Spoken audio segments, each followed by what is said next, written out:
welcome everybody and thank you for being so numerous in attending this webinar to introduce our new service designed to help companies verify the impact of their activity on forest areas. Let's start with a few facts. Each year between 1990 and 2015, the equivalent of Croatia or Costa Rica were deforested. The main cause of deforestation in tropical areas is commercial agriculture. And last, deforestation equals a greenhouse gas emission of 6 million cars. Since many years now, NGOs are drawing public attention to companies who cause widespread deforestation. NGOs identify root causes and fosters the adoption of no deforestation policies across the entire supply chain. As a result, things started to change. The number of no deforestation commitments mushroomed within agricultural commodities supply chains. These companies are driven by their values and their will to engage in sustainability. They also see it as an opportunity to gain extra market share and differentiate themselves from the competition. They finally sometimes see a need to mitigate the reputational risk to their brands. So, who commits to no deforestation? Basically, any stakeholder along the commodity value chain, from big agro-industrial brands up to traders, producers, and people funding investment in this sector. But regardless of who you are or why you want to commit, the decision to engage in no deforestation is just the beginning of a complex journey. First of all, it is not easy to understand what one should consider as forest to protect. All trees are not forest. Tree cutting can happen in plantations without it being a problem. In this landscape, for instance, here on the right-hand side, which are the areas that should be protected and which one should not? Until now, this question has been hard to answer. First, because traditional auditing, led through ground surveys, is by essence limited in its surface and its frequency. Second, traceability is only a first step for no deforestation implementation. Third, certification is sometimes perceived as insufficient. And last but not least, alternative satellite offering is currently limited in its revisit and its accuracy. That is why TFT, Starvision, and Airbus have combined their expertise. The Forest Trust is a non-profit organization aimed at supporting any company, big or small, willing to transform their practices in the commodity supply chains. Starvision is a spin-off from the Wageningen University. They excel in processing radar imagery for environmental use. Airbus is responsible for tasking its satellites, processing and analyzing the imagery and distributing the service worldwide. This partnership gave birth to Starling, a service enabling companies using palm oil to verify how they are implementing their no deforestation commitments. Starling stands out as a verification tool for three main reasons. First, it is an evidence-based service where the image means no bias, with a resolution allowing to truly understand the production landscape. Second, it is private and independent, in order to let companies to be in control, choose how they use the information, engage in action, and proactively fix the issues. Third, Starling is reliable for its unmatched accuracy with a high quality standard and also for the frequent surveillance it offers, because we use a mix between optical and radar satellite imagery to overcome the persistent cloud cover in key palm oil landscapes. Now the question is, where can you get Starling activated? Well, anywhere upon feasibility analysis. We even anticipated production and monitoring over key palm oil landscapes in Malaysia and in Indonesia in order to speed up access to the service. Thank you, Charlotte, but I'm not sure I actually understood. What do I get from Starling? What do you get from Starling? Well, that's a perfect transition, thanks, Cedric. Basically, you get three things. First, a base map, which is a reference layer locating forest classes and plantations. Second, monitoring reports that are updates featuring evolution of the forest cover over time. And finally, summary dashboards providing a comprehensive set of statistics on all areas monitored by a given customer. And is there a satellite imagery in the base map and in the monitoring report? Indeed, in the base map, you get two layers. Optical satellite images, which are less than a year old at the moment of the creation. And the second layer is a digitalized map gathering features extracted from the optical satellite images. In the monitoring report, you just get a map displaying the forest cover change, that is, when forest becomes non-forest. The monitoring report features all new changes that have been confirmed during the previous period, and also, in a different color, all changes that have been already reported over the last year. Thank you, Charlotte. Actually, what are the formats of these different items? That's a very interesting question, Cedric. Thank you. In fact, some Starling users may have a limited geospatial knowledge. That is why it comes in three different formats in order to allow any employee within a company to utilize it. The PDF is a rapid overview. No specific knowledge in mapping is required. You just click and read. The streaming is good for immediate browsing and zooming within the area. A basic experience in Google Earth or Google Maps is sufficient to utilize primary functionalities, as no specific software is required to explore the geospatial component of Starling. Advanced users can also perform their own statistics and their own analysis. They can select the layers they want to display or compare, and even export the link to their own geospatial software if they wish so. The digital copy is designed for people looking to carry out further high-precision analysis. It requires a geographic information system, a good geospatial knowledge, as well as a sufficient storage capacity due to the file size of satellite imagery.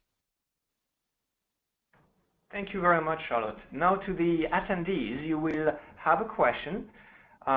Which format would you use? Feel free to choose one option or two options. You can even pick them all up. Please take the mouse of your computer or the touchscreen of your tablet and give us your opinion. You can pick up what is the best answer for you.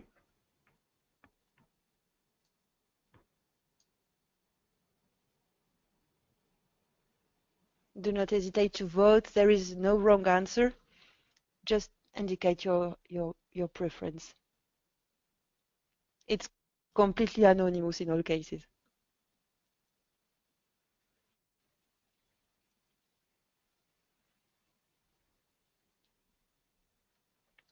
We wait a few more seconds to allow everybody to vote.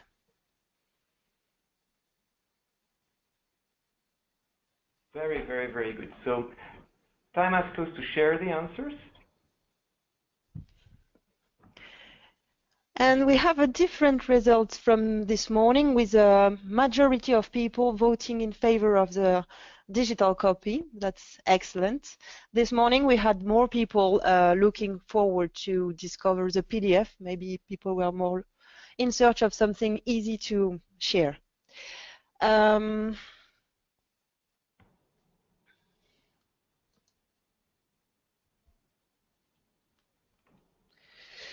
There are several options you can select within Starling.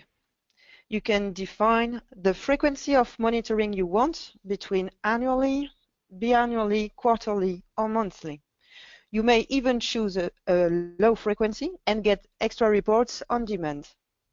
You can also request the dedicated collection of a new very high resolution image over your area. And upon availability of archive imagery, we can provide historical analysis.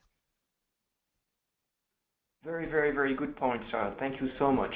Now, second question to the audience. At which frequency would you prefer to get the monitoring reports? Now, you can pick up only one answer. Would you like the reports every year, twice a year, every quarter, every month, or every month during the fire season? Very good. I see people are voting. Again, the votes are completely anonymous. Feel free to pick up the best option for you.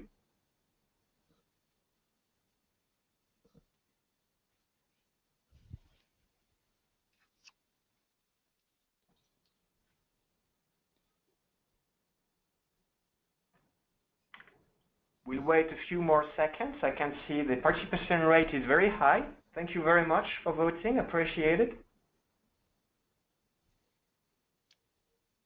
Okay, excellent. So, what are the results? Yeah, and there we are closer than what we got this morning. Most of the people are looking either for quarterly or monthly results. I think this morning was in the surrounding of 30–40%. Very interesting. So indeed, the deforestation is something happening fast, and frequent monitoring is always something better for this kind of phenomena. Very good. Thank you, Charlotte.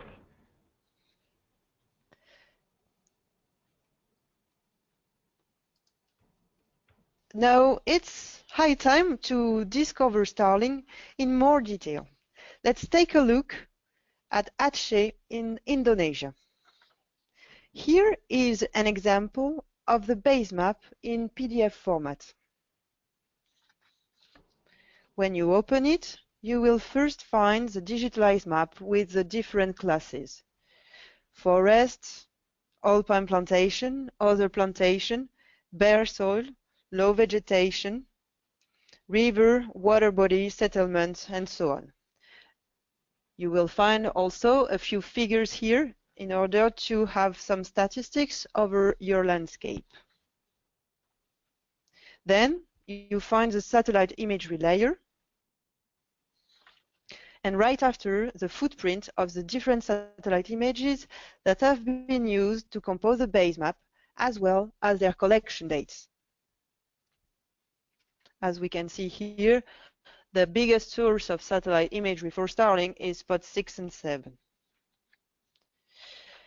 Then we have a few pages summarizing the key metadata for production traceability and quality control.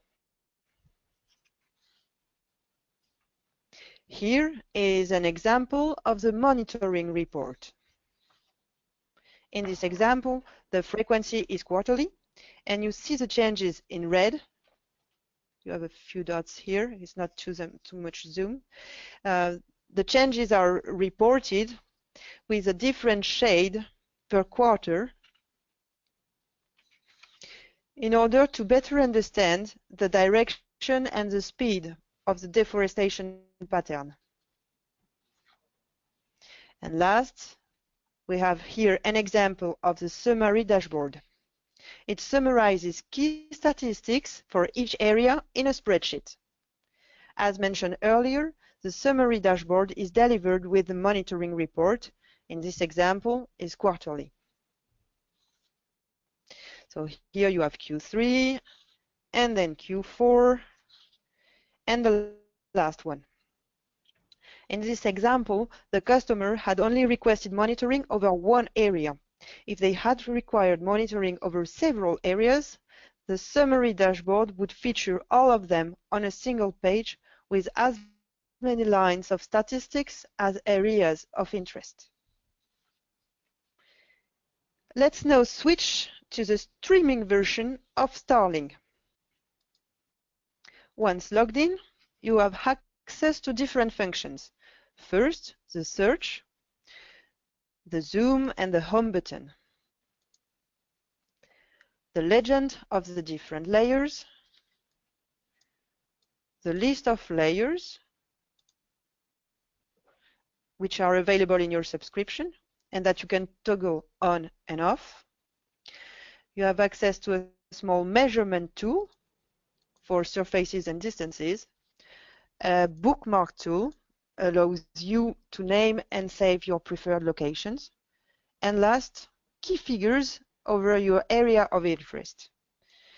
The interface is fully customizable, so you may open, close, move the menus really the way you want. First, let's have a look at the base map. The base map is a reference layer. You will find again here the digitalized map as well as the imagery layer.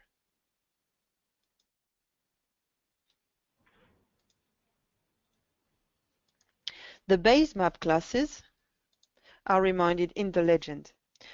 When you open key figures, you can see the percentage of each class on the base map. Now let's open the layer selection. By selecting the imagery layer, you see the satellite images used to produce this base map. The layers appear in the order displayed on the layer selection menu. By clicking on the three dots, you can move up or down the different layers. You can also display it or hide it. Let's now play with the swipe function. The vertical bar allows to overlap the digitalized map and the imagery.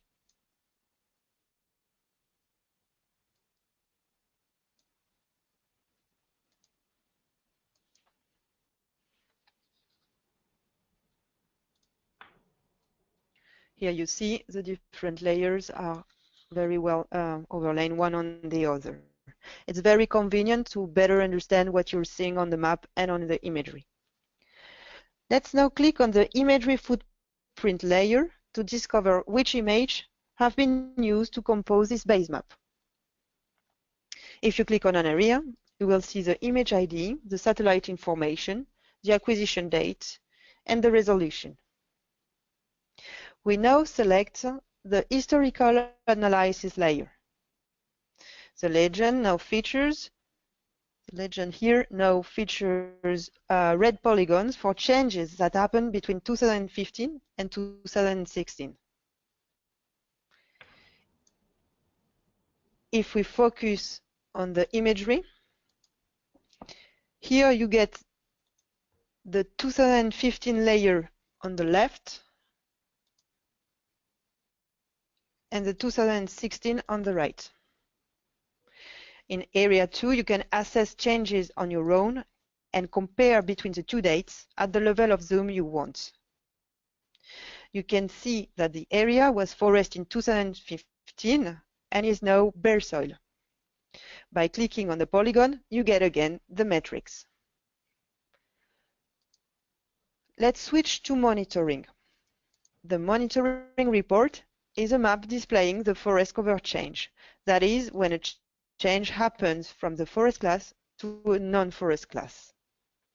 In the legend, shades of red polygons display the quarterly changes between 2016 and 2017.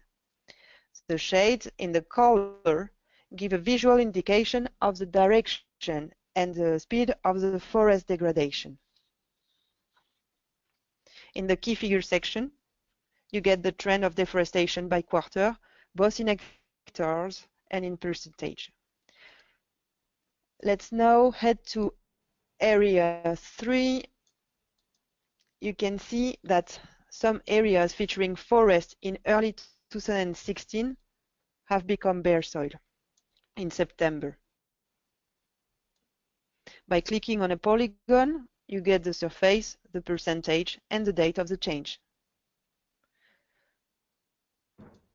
Last, at any time, you can ask support from the Starling team and submit your question here.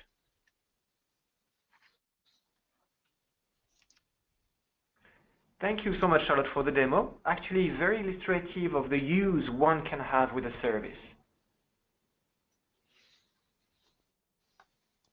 Actually, use is not only a matter of functionalities, it's also a matter of your favorite topic, licensing. Starling, in fact, is a private service to allow companies to be in control and choose how they use and share the results. It offers the ability to be the first alerted when there is an issue within your monitoring area. It puts organizations in the driving seat to take the action they see fit in a proactive way. As a result, there are different sharing rights attached to Starling, which are restricted in the internal license and more open in the external. In practice, though, there is always a need to share information. That is why, even in the internal license, we allow some information exchange depending on the purpose. If the need is to share the information for business purpose, that is, with commercial companies up and down the palm oil value chain, Starling can be used during physical meetings displayed on a screen. Key statistics can be passed along, provided that the receiver of the information is bound by the same confidentiality agreement than the end user. If the need is to share information with the governments or with NGOs for reporting or for transparency, Starling reports can also be displayed during meetings. The PDF deliverable can be shared, provided that the receiver of the information is bound by the same confidentiality agreement than the end user. For media purposes, Starling can be used as grading analytics. For instance, there was 3% of deforestation over my area in 2016. For each of those uses in the external license, the right to share are completely open. Very good. Okay, thank you so much, Charlotte. So another question for you, dear audience, talking about licenses. Which license would better match your use of Starling? Internal license or external license?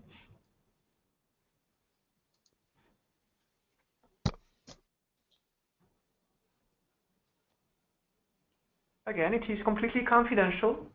These answers are definitely anonymous, so we don't know who votes what.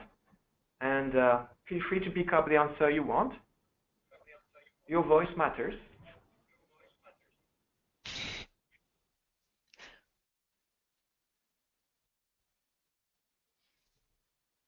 Okay. About 60% of the attendees voted so far.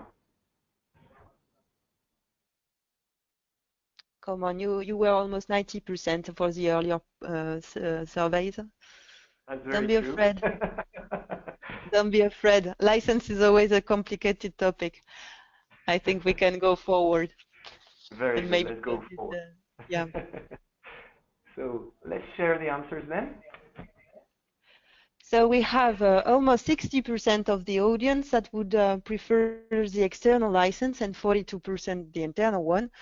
That's interesting. So there's definitely a need for both licensing, and I'm sure that soon we will also enrich that with other use, depending on the first feedback we will get from the market. This license part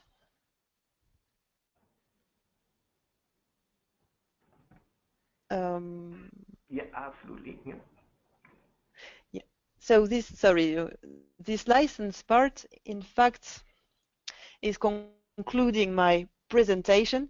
So I'd like you to come to come back to your work after this webinar, with keeping in mind some key topics about Starling.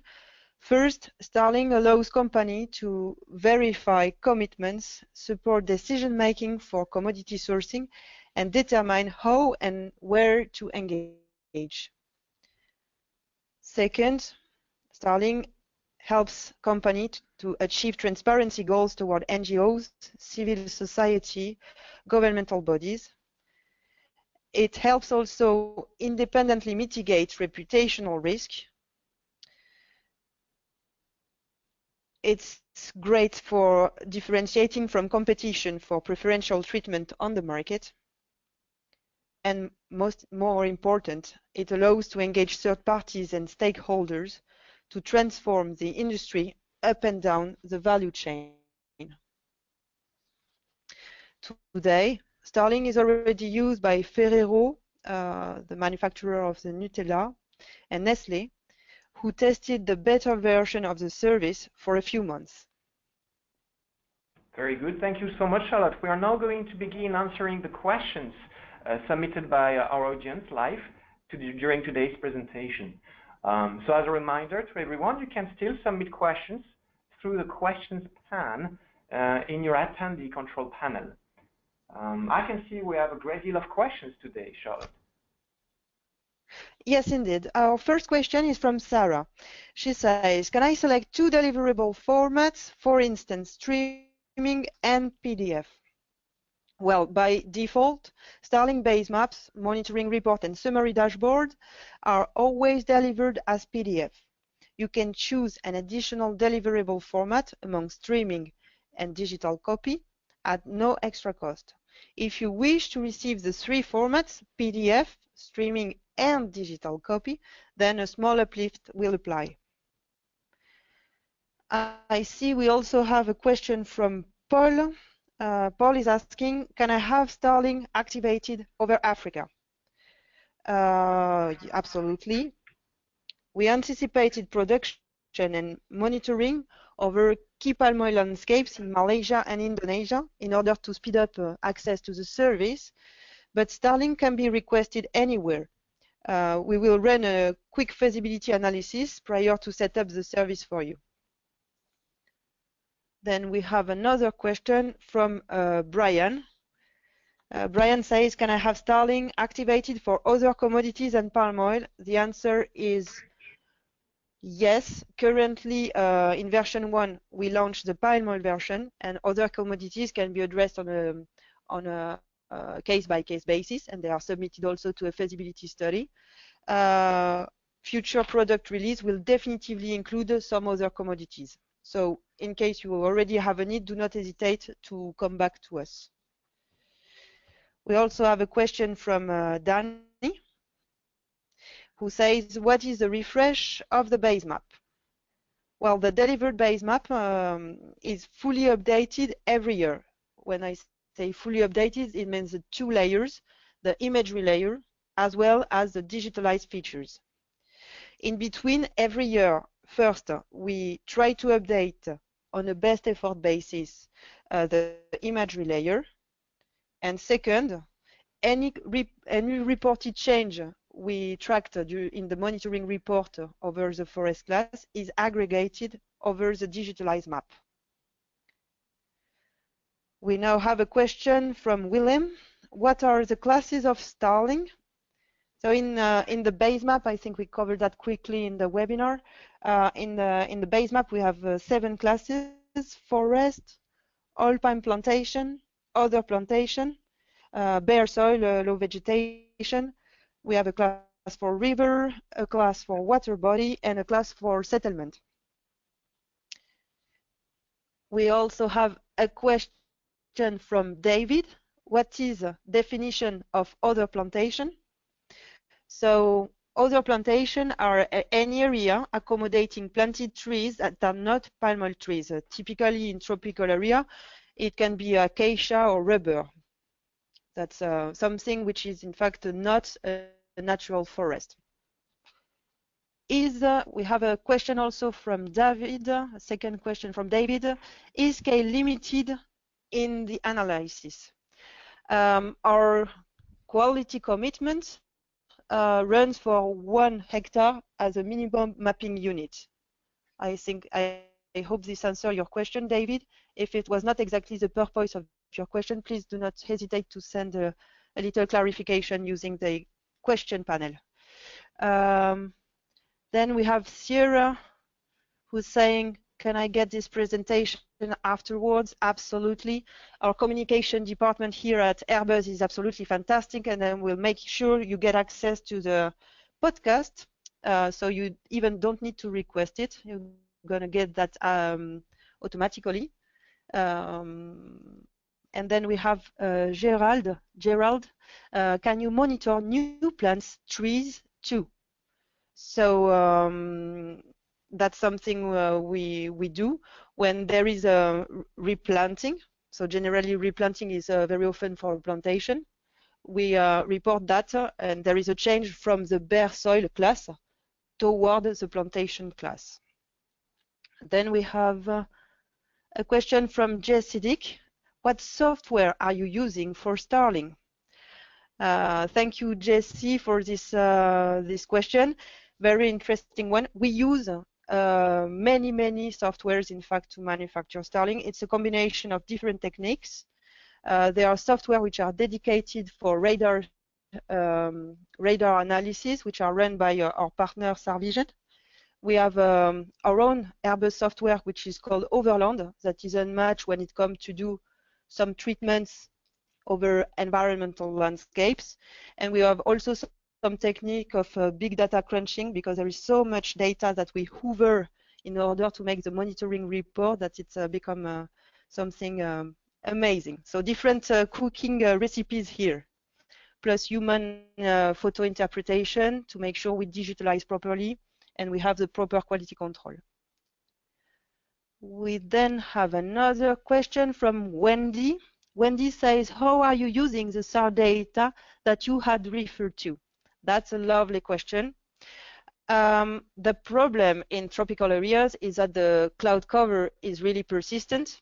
So if we had to do the monitoring only with the optical, which is much more easy to understand what you see, we would be completely blind almost during the entire year. That's why we use the radar imagery, essentially Sentinel-1 data, for the monitoring part, because there we have the guarantee that at least every 26 days we get an image acquisition over this landscape.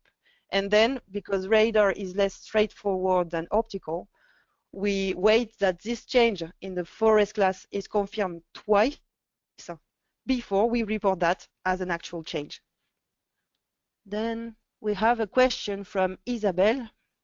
What is the cost of both license and how does it work? Monthly fee, annual fee?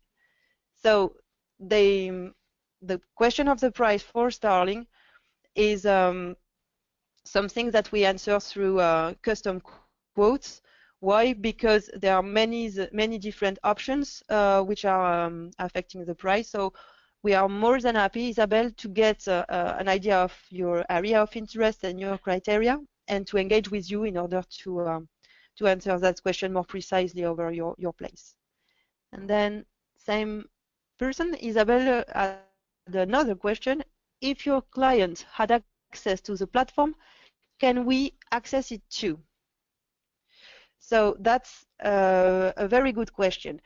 In the different landscapes which are already produced, yes, several customers can subscribe to the same area. Now we set up some dedicated monitoring for over specific places for some customers.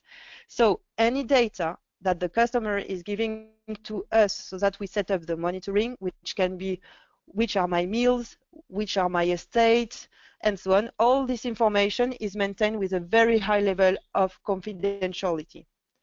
So the monitoring output is on all this information remains property of the company that gave it to us, and we will never use it for another customer or to enrich a layer.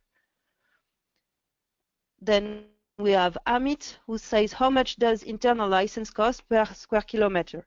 So that same answer than before. Please, we'll come back to us. We'll with an area of interest, we're more than happy to cater a dedicated quote for you. We have a question from Alexandre. What is the accuracy of the product? How is it assessed? So the accuracy of the product, there are two numbers here to remember. The first one is 90%. 90% of accuracy for the base map, and we have 80% accuracy for the monitoring. How it is assessed? So we do have quality control. This quality control is extremely serious because we believe this is one of the key assets of Starling. So we made a sampling and a methodology for assessing the quality, which is based on an FAO methodology standard.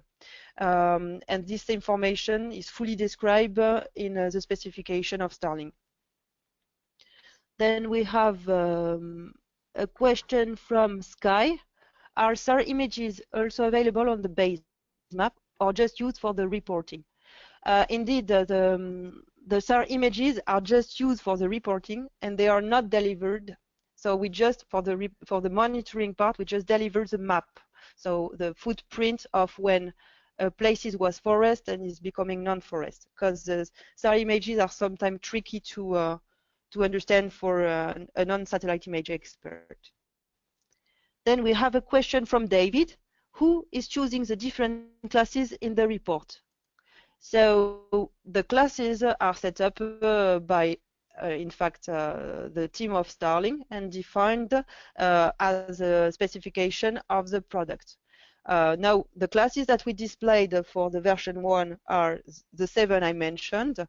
For next versions, we are already considering to add new classes, and that will be a future release of the product. If there is any classes that you would like us to add, please come back to us. That's also very enriching because it will be something we will definitively contemplate for the next versions. Then we have a question from Luke. Is there a reason why this product is focusing exclusively on palm oil? Alors, there is a first reason for this.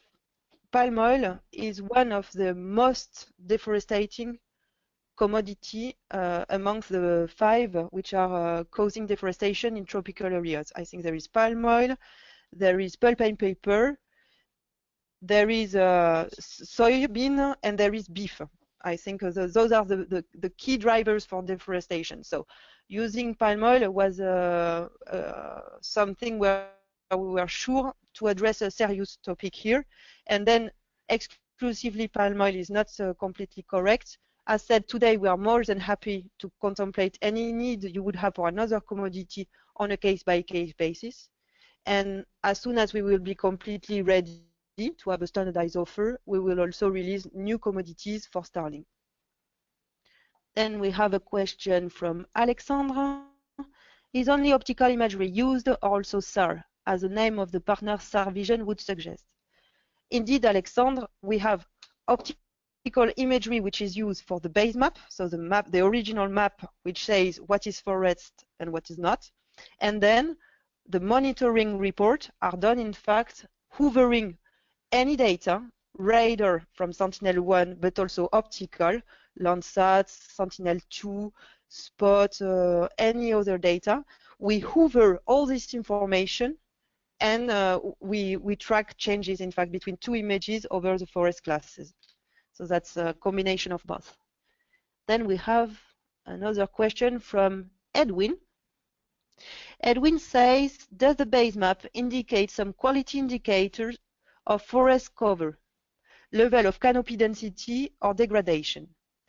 So in version 1 currently this is not available. In the forest class we gather the different classes of forest from the densest to the lightest. That's absolutely something on which we are intensively working because we perceive a high interest in separating the different forest classes. Then we have a question from Gerald. Gerald says, can you please give a short explanation about internal and external license? So I'll try to make that as simple as possible. If you are mostly focusing on managing your own estate and understanding if there have been deforestation within your own plantations, you should go for the internal. If your view is to partner with other players, whether they are your providers or whether they are your customer within the commodity value chain, you should more go for the external, because there you can really share the information in an unlimited way. So it depends the perspective where you stand. If that is not clear enough, Gerald will get back to you in order to have a phone call there if it clarifies, or please send an example, a precise example, so that we can help you there. We have a question from Carolina. She says, is it possible to match deforestation sites with land ownership cadastre? I'm going to change a little bit your question, Carolina. I'm going to convert it to something wider. The features I showed of Starling are the standard features. Now, on demand and at no cost, we are happy to overlay on Starling any information you would have yourself.